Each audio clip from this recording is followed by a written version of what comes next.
Hi everyone, this is Sasha, aka Your Frugal Friend, and today we are going to be discussing how to use my zero-based budget budgeting template. This is based upon the zero-based budget, which means that you're making every dollar work for you. So let's get started. So what we're going to first do is put for the period that we're budgeting for. I like to budget for the 1st to the 15th and then the 16th to the end of the month for each month because we get paid twice. So 1/15 to 1-31 would be the second half of the month. And then I could put my budget notes. It could be to save $200. Then we're going to enter in our income sources. You can change this name here, here, here, and here.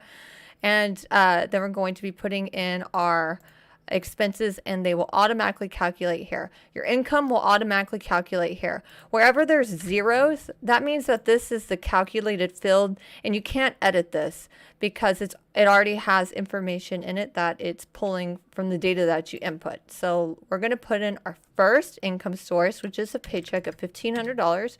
Our second income source is our side hustle.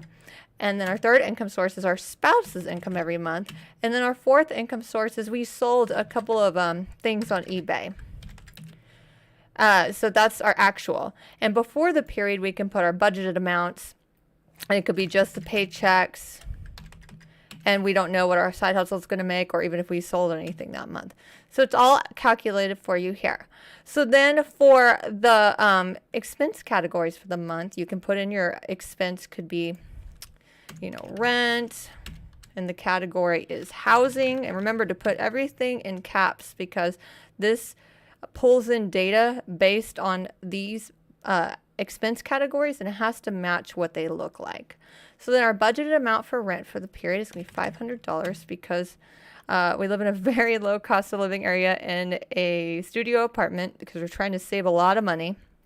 And our actual, we can wait till the end of the period to do our actual, so we'll wait. So then we have food costs. We're going to say that's food, and we're going to budget $600 a month for that. And then we have our phone, and that is the category. We can do either utilities because it's a monthly recurring expense, or it could be a personal expense. That's up to you. And that could be $100 a month.